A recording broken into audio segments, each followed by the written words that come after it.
Sir किस case की बात कर रहे हैं आप? सर नहीं, मुझे इल्म में नहीं है सर। कौन सा केस था सर? अच्छा अच्छा। हाँ वो केस। अच्छा, इस पे क्या मैंने लिखवाया था, क्या लिख के दिया था मैंने, कुछ याद नहीं हो रहा।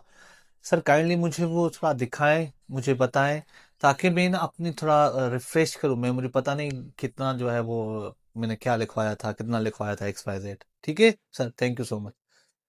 अस्सलाम वालेकुम दोस्तों, मैं हूं आपका दोस्त शाहिद हुसैन। और आज हम बात करने वाले हैं कानून शार के आर्टिकल 155, जी हाँ 155, जो हमें बता रहा है याद को ताज़ा करना। जी, याद को ताज़ा करना जी, रिफ्रेश या मेमोरी। अब ये गवाह का अख्तियार है जो कानून शहादत ने दिया हुआ है, कोई भी गवाह हो, चाहे वो सरकारी हो चाहे वो प्राइवेट हो, कि अगर किसी भी गवाह ने गवाही देने के लिए जो भी स्टेटमेंट खुद लिखा या किसी और से लिखवाया और खुद उसी टाइम पढ़ा या सुना, तो उसको ये अख्तियार है कि गवाही देने से पहले वो अपना साबका पहले वाला बयान खुद देखे के पढ़े या खुद जो है वो सुने। इट मीन्स गवाह को ये अख्तियार हासिल किया गया है और अख्तियार दिया गया है कि गवाही देने से पहले वो अपना पहला बयान देख के याद करे, ताकि उसकी जो है मेमोरी है वो रिफ्रेश हो जाए। इस तरह बहुत सारे केसेस होते हैं। पुलिस भी जो है ना काफ़ी डेली केसेस दाखिल करती है, और पता नहीं एक महीने में, एक हफ्ते में कितने केस दाखिल हो जाते हैं। अब जब ट्रायल का टाइम होता है तो पुलिस को बुलाया जाता है, भाई आप जो ना आए गवाही दें।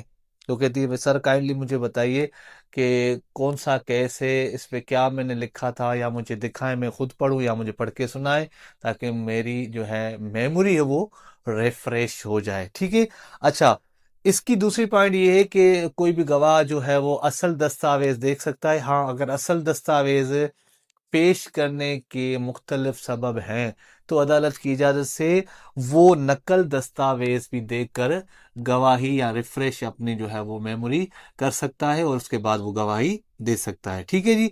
उसके अलावा अगर कोई एक्सपर्ट है फन के मुतालिक, किसी की कोई राय है, उसकी किसी किताब में लिखी हुई है, तो फन का जो एक्सपर्ट माहिर है वो भी अपने किताब को देखकर अपनी याद को ताज़ा कर सकता है। बिल्कुल सिंपल सा, आसान सा, की पॉइंट में क्लियर है कि गवाह अपनी याद ताज़ा कर सकता है गवाही देने से पहले, जो उसने खुद स्टेटमेंट लिखा हो, लिखवाया हो। शर्त ये हो कि उस वक्त उसे पता हो कि ये स्टेटमेंट दुरुस्त है।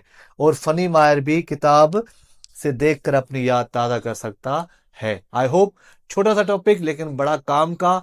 155 हमें बता रहा है कि हम किसी भी केस में गवाह हैं, तो हम गवाही देने से पहले अपने अपना जो पहला बयान लिखा है या लिखवाया है उसको देखकर अपनी याद ताज़ा कर सकते हैं। Thank you so much.